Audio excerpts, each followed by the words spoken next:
Hello, everyone, and welcome to the Dr.Z NFT podcast. Yeah, I'm your host, Matt Gazer, co-founder of Fabricated Madness and creator of the Dr. Zammsy franchise with my co-founder and creator, Rolf Kowalczyk, NFT master, crypto Aloha. connoisseur, and builder of amazing stories, and also Gordon Neal, our 3D modeler and podcast tech guy and amazing friend. Welcome, guys. How are you doing today? Good. Yeah. Excellent. Good. Excellent. Awesome. I'm actually Always looking fun. to get. Always. Oh, go ahead. I was just gonna say I'm looking to get like some office space. So then I'll have like some dedicated background in the background. So Wow. Yeah, that was major definitely upgrade. something I'm thinking about as well, because it's good to just, now we're in a kind of post-COVID era, I'd like to try and get a place so that I can separate the work from life, because then it means, I know Matt says he can just shut his door, but then I think the temptation's too real for me that the computer's upstairs, that I can just go back and finish some work. So I've been trying to like shut off at night, but I think if it was in a separate building, it would be good just to keep it contained. I've been freelancing for over a decade now in my house, and it took me a while, but I finally figured out the secret sauce for, when 5:30 p.m. rolls around, I'm not upstairs. I'm chilling. I'm talking to my family and hanging out with my daughter and all that. So, yeah, I mean, it takes some discipline. So having a separate office is always good for that. It just sucks though, like if you're an artist and you want to work, catch up or something in the middle of the night, or you have a great idea, you want to sketch it out. Mm-hmm. If you have to jump in your car and drive across town to your office, that kind of sucks. But great for daytime stuff, that's for sure. Yeah, definitely. Yeah, the place I'm looking at's about a 5-minute walk away, so I can just go for a nice healthy walk for 5 minutes. We've got some stuff locally as well, but at home. It's just the price. It's like, if I wanted something that's even maybe remotely close to my bedroom that I'm using just now in my house, I'd be talking like £350-400 a month. Wow. Which is about $500. So it's like, I'd have to be bringing in some serious money to justify. 4 years ago, my buddy lives in my neighborhood, Brett. He and I were gonna try and work out this deal where it was like $8,000 a month for this crazy office, but we didn't pull the trigger. It was a little too much. Yeah. It's just kind of crazy. I mean, if you're rolling in the dough, I guess it doesn't matter. But when you've got a business address, total waste of money. Always helps me with somewhere official to go. So Anyway, so first on the list, as always, guys, is crypto. Rolf, can you give us a little update on how crypto is doing? It's going up. It's continually going up. It's good news. Yeah, hopefully everybody who's sold some from the last bump up in November, you're able to buy some. Basically, so it's going up again. So you should be selling a little bit to save for when it goes down, so you can get a discount on everything. So everything's going back up like it does. Mm-hmm. And it's pretty awesome. Bitcoin's up to over 40,000. Wax is up to almost 40 cents. So it's pretty awesome on the upswing. I was going to say it's a whole thing with Bitcoin, I think, right now, and it's because basically the whole market is predicated on just Bitcoin. That you find these things when Bitcoin goes down, the whole market goes down. The same when it goes up, the whole market goes up. So, but it's difficult now as well, because it is obviously reliant on people buying and selling, as the way with Bitcoin. But I mean, we can just hope that in the next maybe year we're going to start to see a steady increase again, because I think the dips were getting a bit crazy. People were getting a bit nervous about how low it was going to go, right? Well, there's a lot of roadblocks coming up, I think, in the near future with financials. Like, there could be a potential huge crash, in a lot of different kind of ways. And all that affects crypto. So even though it's on the up, I mean, it could crash again. It probably will, but who knows when. But it's cyclical. What goes down, in my opinion, always goes back up, usually. No, I mean, if you've been doing this for a while, you love the downs, you love the ups. Up or down is great because you're ready to go. If it goes down, you buy. If it goes up, you sell. And it's just a continual game. That's just the way it goes. I think people always saw the line I always try to show my parents when they're investing in Bitcoin is that the fact that if you look at it within the last hour, then sure, it goes like this. But then if you pull it out to like the whole year, then like it maybe only goes, it's maybe steadily went up, like 100, 300%. So you've got to look at the bigger picture always with any kind of crypto, because if you look within the from second to second, of course it's going to, like a jack up and down. Yeah. I like to hit like the all-time tab where it shows you the life of the currency, and you can get a larger macro picture of the process, and you can just see all these major bumps and these major swings. And that's when you want to sell high, buy low. So next on the list is venture capital. Our slide presentations is extremely good. We did some massive updates to that, and a few more changes before the end of this week. And our good friend Carol is going to finish that for us, and we'll be able to plan our next Crosscut meeting. So that's exciting. Crosscut's our venture capitalist firm that's really interested in us, and they're just phenomenal. They're really nice guys, and they're extremely interested in this market, and they're really willing to work for us with us, and so that's really exciting. So we'll continually update you guys on that. Hey, Rolf, did you want to talk about last Friday's drop? Pretty special, right? Oh yeah, we had one of his. I mean, all of his paintings are great, but this was at the upper range of one of his best of all time, was the Aged Youngling. Bud. Yeah. Oh my gosh, I think.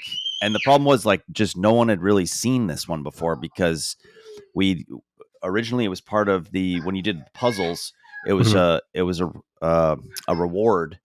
And just so everyone knows, my kids today's a parents' day, so the kids are out of school. So you might hear noise working from home. But anyways, this Aged Youngling painting is beautiful, and we re-released it. I put second edition on there for all of you who got one of the 7 or so, I think, were even out there in the market. So basically, the release on Friday was a character card, kind of like the holidays cards, just the regular battle card character cards. And then if you upgrade it, it's as if you combined a battle satchel and a character card to a full complete battle unit. So it might have been confusing to some people. I tried to explain it, but that was the blend this week. I mean, it's one of these things that the pitch is hitting all times high at this point when we're off this. But the satchels the satchels are always a bit confusing, I think, for everybody, because it's I think if you're not used to blending or burning, like it's a new mechanic to not even just like gameplays or anything like. You guys keep talking. I'll be back in 1 second. You do that, no problem. No problem, buddy. Wrangle next. Pure entertainment. You can come and buy like Homer Simpson, like with Bart, like do a separate NFT podcast of what's behind that door. Yeah, of course. But I have seen people who have started to get into not just our collectibles, but collectibles and NFTs in general, and the burning, the cross stitching across different platforms, and then of course combining is something that's kind of scary to get into, but I think we have enough documentation online, and I think there definitely is stuff online. Oh yeah, I mean, our white paper explains a lot of stuff if people are confused, and our website is in full force right now, being retooled. In the back end for better data on all this. So I think in about a week or two, we're going to have a whole new visual representation on the main page, like I explained in our last podcast, where we're going to show everyone, hey, if you have these collections, if you have these cards, this is how they're used. Hey, if you burned it for this is how it's going to be used. And just better documentation is our goal. Explaining everything to our fans is just our utmost important goals in making sure everyone's not confused. I've seen a few comments on our social. I think it was on Twitter. Someone was like, I love the art, but I just don't get all the different variants and everything, and what does what. Well, I can understand, because we haven't properly represented that on the website to its full capacity. So that's one of our highest priorities this month. But yeah, I mean, for those that are new, for those that maybe listen and don't understand, it's really simple in our mind. But essentially, you're going to have a satchel, and these satchels are themed, like airborne, ground, range. They have different capabilities in our card game, and you're going to pick the NFT in your collection that you want to meld together through a thing called a splicer, and it's going to be like a machine that's going to be in the application where you can meld your satchel that you've picked or you bought with the NFT you've bought, and then out pops a battle ready unit. and then that's what you're going to be able to put into your card deck. And then once you put the card deck, a card that you picked on the table, it will convert to a 3D character that will be animated. And let me jump in. So that's what this last Friday was. If you were able to blend that card, you were getting like a fully complete battle unit, which already been spliced together. So this particular one was an airborne unit. So you had the aged youngling was combined with the airborne unit. So you had a battle unit that, if you had that in your wallet, then if you have that NFT in your wallet, then it will translate into the game, when you log in to the game with your Waxcloud wallet. So now I got a question. Will they redeem that for an actual 3D battle card, No. or will that just okay? That is an actual 3D battle card. I see. Okay. So if you have that unit, that template in your wallet, it's going to just automatically be playable in the game. Yeah. Huh. Interesting. Great. Yeah. So the demo process for the card game, our team, Robot Sea Monster Games, they're still working on completing that. We're going to get an update today from them in our meeting, how that's going, but it's getting extremely close. It's taken a little longer than we originally planned, but it's all because we want to make the best demo possible that actually works. So yeah. But sorry, just to clarify, we will have, these all the battle units or whatever will become a 3D looking element. It's just these are concept NFTs that will act the same way in the game. Just so everyone knows, you're going to get that same effect in the game. Yeah. Awesome.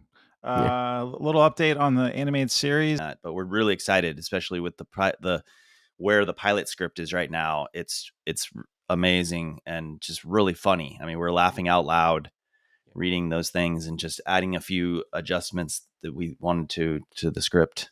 I think it's definitely, if you look at the way animation has evolved over the last even 20 years, especially with, take for example something like Rick and Morty. I mean, it has a more niche market or appeal for people who have watched it, but I definitely think there is a broader spectrum for people who want adult animation or something that maybe carries a more adult theme. It depends obviously on which way you're going, but I think obviously a lot of things can sometimes hit both markets. Like we were talking about Avatar: The Last Airbender last week, and how that was originally a kids show on Nickelodeon, meant for probably a younger audience, but that appeal for that cartoon has obviously expanded over many generations, and a lot older people have continued to watch it. So I think whatever you pick definitely would be applicable, but there is definitely, I think, a market now for adult animation. I think with the guys down at Powerhouse Animation who are working on stuff like Castlevania and He-Man, Masters of the Universe, they've definitely seen that there is that gap where people who have probably grown up with that stuff through the 90s and 2000s are definitely looking for that more mature take on yeah animation. But if you're actually pushing towards an 8 to 12 demographic in this current era that we're in, I got some feedback from Jamie Wheelis, a good friend of mine that runs Lightstream Animation in California here. He's pitched to Apple Plus, he's pitched to Netflix and all that, and he actually did an animated short called Pig on the Hill. You can find it on YouTube, and the pig is like a middle-aged character. And everyone he spoke to was like, yeah, love the idea, love the concept, you just need to make him younger. And so I spoke to him about Dr. Zammsy, and he's like, you got basically two options, Matt. He's either 22 years old or he's 80 years old. He's like a Yoda character. He's super old and he's very wise, or he's a young prodigy, but don't make him a white middle-aged man. So and that's what Matt Lyon said too. So we're swaying more in that direction, and it doesn't change the story. It doesn't really change a lot of the stuff we've created. It just he's more of the Doogie Howser of fantasy, medicine, right? Kind of a prodigy. So yeah, but anyway, yeah. I think we talked a little bit last week about how everybody who's, as you get older, you kind of want adult versions of the stuff you watched when you were a kid. So, when you remember what you saw as a kid, if you actually go back and watch it, you realize it actually is made for kids. But you just, as you evolve, as you age, people want to have that craving for it. But I mean, there's plenty of successful shows out there that deal with, older or middle-aged people. I mean, like Indiana Jones or even The Expanse. But I mean, those are all for like more adult audience, I guess. I mean, Yeah, BoJack. I brought up Indiana Jones to Jamie, and he was like, "Well, that wasn't a kid show. I mean, a lot of kids Yeah, watched it and loved it and idolized it, but that wasn't made for kids." yeah. But yeah, there's definitely notes of Indiana Jones in Dr. Zammsy, Mhm. and I think that will still translate, but he'll just be a younger guy. I mean, You know, the thing that did appeal to young kids was the Young Indiana Jones series that also aired back in the 90s and 2000s. I mean, that was totally. obviously because Indiana was playing a young Indy. And I know a lot of people have, our kids have actually watched The Last Crusade more than they've watched any other film, because the start of The Last Crusade is all about Indy when he's really young and Right. exploring. River Phoenix. River Phoenix, yeah, back in the day, famously. So, Yeah. so that probably is why, if kids can see them, it was the same with Avatar, because Avatar initially was pitched as Aang was going to be a robot, right, and Appa was going to be a dog psychic that was also a psychic. But then Nickelodeon was like, you can't make the kid a robot; it has to be a kid, because the people watching it have to relate directly to the person that they're watching. So, Oh, yeah, totally. that's why they changed it to a human boy in the end, outside of being a robot. So, yeah.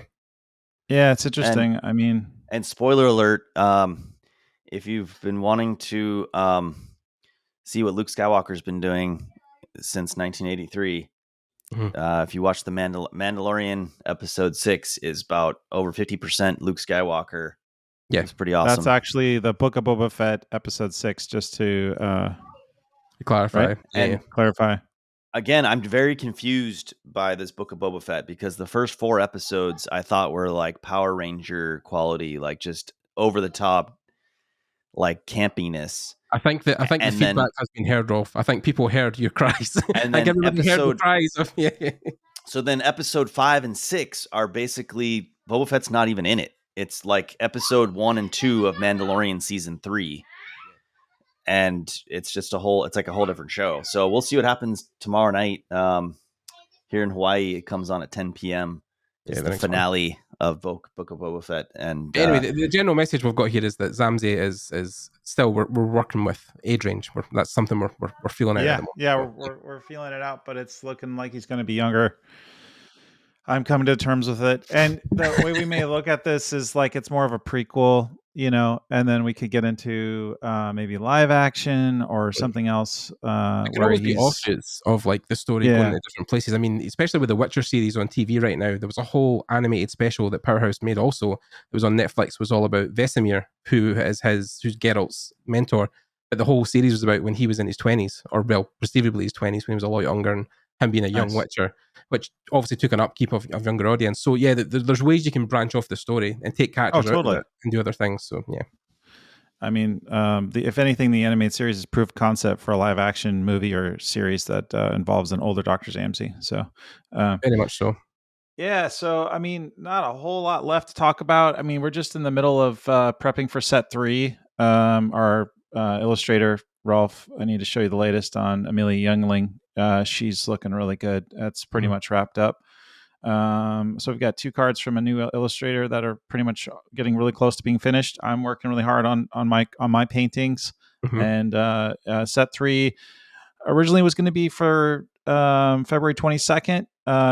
We may still try and hit that target, but we might have to push it back a week or 2. But it's still coming really soon. If at the very latest, would be a launch the first week of March. Either way, it's less than a month away. So yeah, like we've said, it's the biggest set we've ever done. It's marketing wise, we're planning biggest marketing push ever. Want to get on as many podcasts and platforms as we can. So collaborations coming up as well. There's collaborations in the work as well that are our Yoshi Drops collab. So Michael Blue reached out to me, gave me a great video presentation of where everything's headed with that, and it's just incredible. I mean, essentially, you're going to get these NFTs that are have MP4s baked into them, where you can listen to all these different amazing EDM songs that he's created. And then paired with the 6 avatars of from this world that I created called Zebulon, and all 6 avatars have their own unique instruments, and they have generative pieces on them like hats, different kinds of iPods, different instruments, different kinds of clothing, and so it's falling kind of similar in the sense of like Bored Ape Yacht Club, but you won't own the IP like you can if you own an NFT. That's the only difference. It's just more about collecting and listening to the music. But yeah, I mean the minting is going to be massive, and the opportunity for creating collecting these unique pieces on Ethereum are going to be really a lot of fun. Anyway, that's exciting. That could be launched at the end of March, maybe early April for the Yoshi Drop collab. So we'll keep you guys posted on that. But yeah, huge potential there. I think if that drop, if set 3 takes off and pretty much sells out, and the Yoshi Drop collab sells out, we're in a place where we might not even need venture capital. I mean, that could basically send us to the moon. So 2 very exciting things coming up that could generate a lot of capital for us to finish the card game early, get the 3D game rocking and rolling. So yeah, I mean, we're doing well right now. We keep making working on these projects, but funding is obviously important. So means everybody gets paid. yeah, no one wants to work for free unless you're Rolf and I. Yeah. True that. We still haven't gotten paid yet, but for over a year's worth of work. Yeah, I mean, we've made a lot of money for the company, and that's important. But every ounce that people have put into our collecting our NFTs has gone straight into building out these games. So that's the smart investment move for people starting companies. Is a lot of people will take that money out of the company and spend it, whereas a lot of people who are clever will take that money then reinvest to upgrade the company in several ways. So yeah, it's a very we're building a platform that's long term. We're not in this for the short term and just running away with a bunch of cash. If we wanted to do that, we would have done it a long time ago. So yes, 100%. Yeah, we're in it for the long haul. Yeah, I read an article.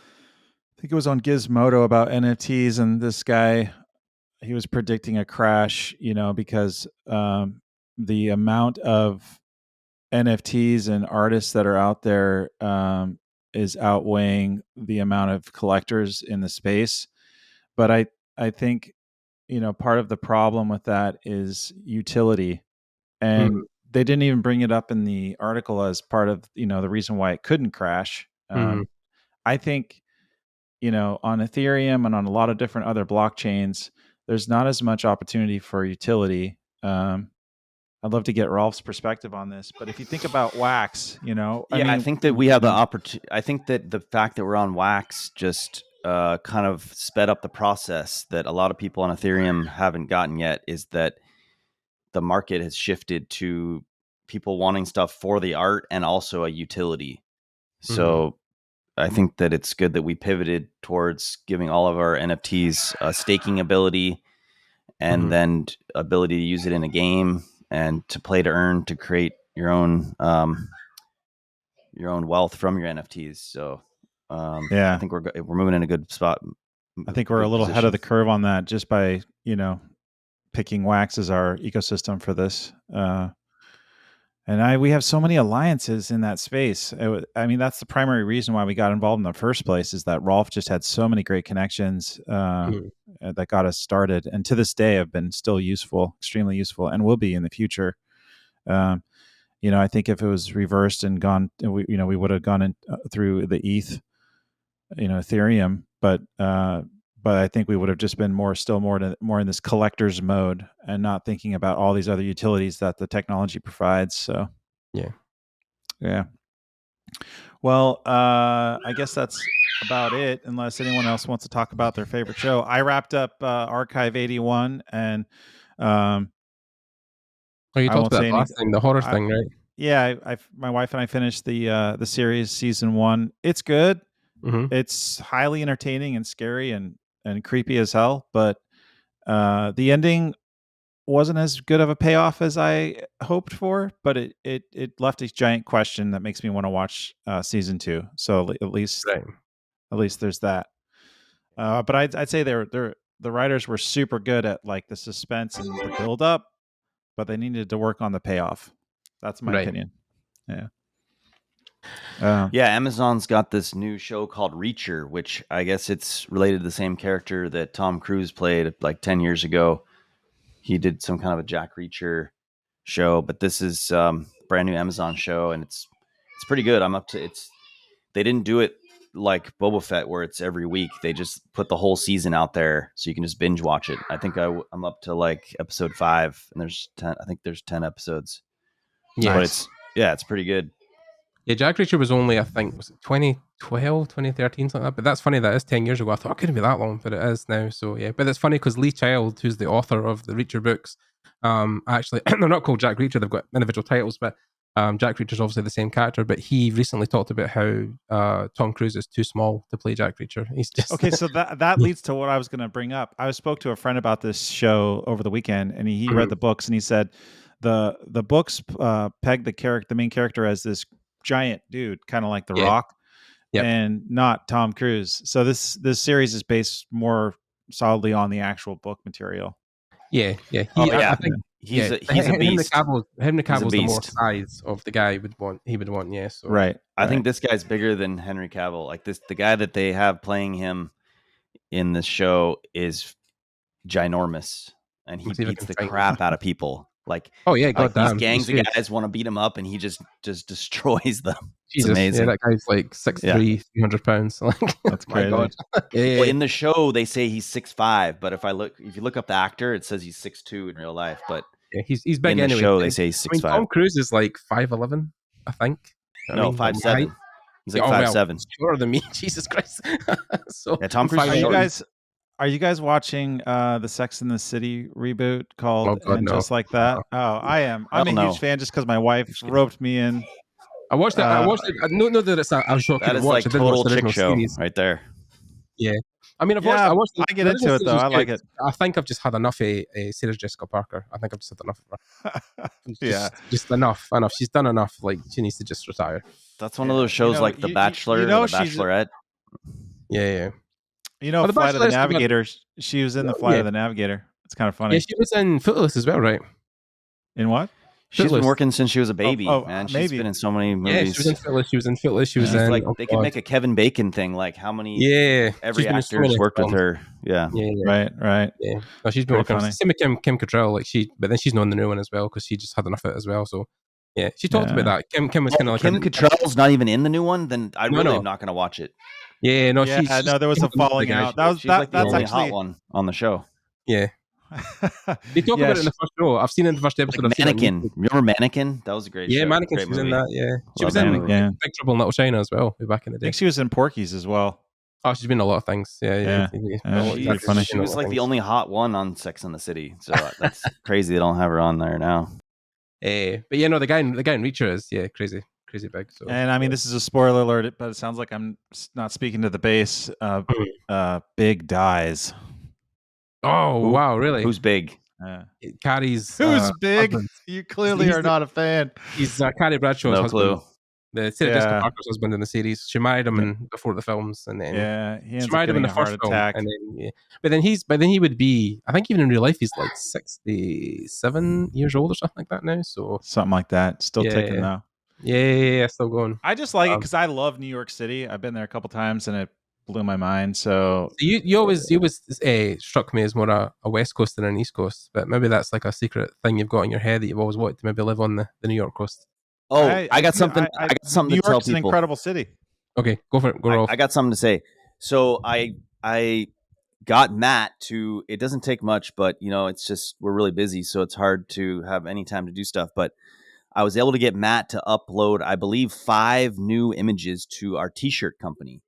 So I ordered them all. They're coming. Yeah, I'm pretty sure it's 5. So if you go to Cotton Bureau, the link will be in the podcast notes.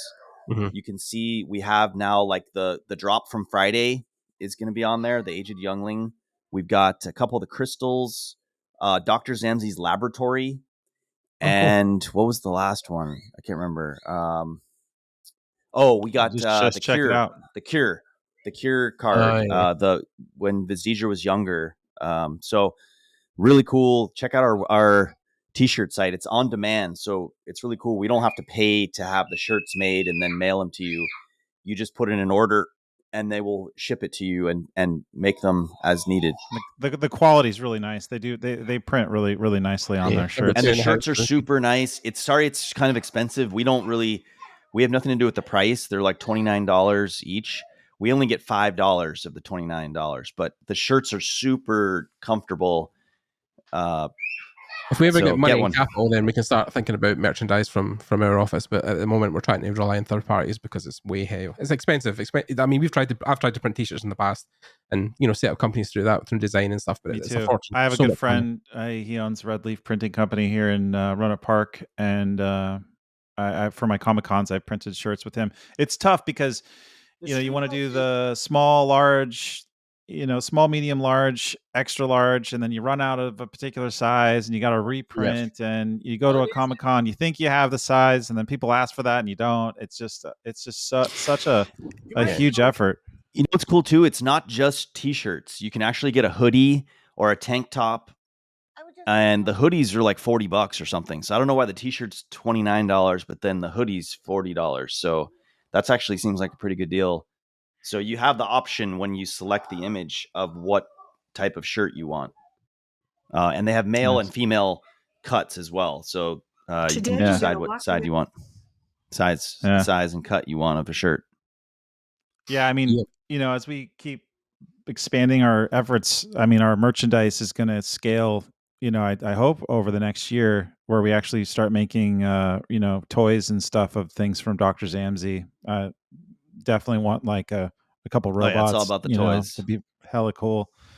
And that's one of the main reasons I was doing this is because of the toys. I love toys. Yeah, so yeah, me too. You better believe there's toys coming. If you look at Lucas, though, I mean, pretty much the reason Star Wars. I mean, he was after those rights for merchandising very early on because he knew that's where the money was. It's interesting. If you go into Netflix, there's a show called The Toys That Made Us. And they get into the whole Star Wars toy line and how that all played out. The deal actually isn't what I thought in the beginning. He didn't actually have a good deal, but they never signed it, and they took forever. And so when the movies came out and were such a success, he was like, "Sorry, I don't want to do this deal anymore. I want to do it this way." And they really hit him over the. He really hit. I think it was Hasbro over the head, or for not. Just getting things done. So it was kind of a blessing for him. I think they changed the deal. Like, at first he was getting kind of screwed, and then the deal was changed later for I think at least the prequels. The deal has changed. Pray I do not alter it further. Yeah, exactly. Straight from Star Wars. Yeah. But it's one of these things where you can see the potential of Zammsy being infinite, many things, and many universes, TV shows, movies, merchandise. So one thing we're pushing in the script is vehicle related stuff, just simply for the toys. I mean, it's really cool. We came up with this monowheel racer thing that's going to be in the show, and if we get loads of money, who knows? We might go to Hasbro directly and speak to those guys and maybe get them to work on stuff. Oh yeah, totally. Yeah, we have contacts now. We have contacts. We do lots of contacts. And Willie, is there anything else? No, anything else people want to add here? Oh no, Willie! Oh God, no. Yeah, I got to shout out to Willie Caribou every time. But coming to you from Hawaii and Scotland and Petaluma, California. Yep. Thank you all for listening this week. Yes. All the next week. Notes, and all the show notes will be down below in the description. We'll make sure Rob puts all those in, and check out the merchandise, the drops, and everything else. And if you guys have any questions, leave them in the comments below. And thanks for everyone for supporting our NFT drops. Yep. Like and subscribe to our channel as well. We're gonna. Really quick before we go. Mm-hmm. Hopefully this week I'll have some information about. We're gonna do a scavenger hunt where you have to go to each one of our podcasts and find a link for a free NFT that you can actually blend into another NFT. So we're gonna have you tell your friends and like and subscribe our podcast, and that'll be fun for everybody to get some free NFTs because we haven't really given away any free promos in a while. Yeah, and you can join the Discord where we will be actively there talking to people. So strongly recommend. Always ready to we're have going to go chat. because Rolf's picking up here now and screeching noise again. We're going to head off and let you guys back to it. But we'll see you guys next week. All right, take care. Bye.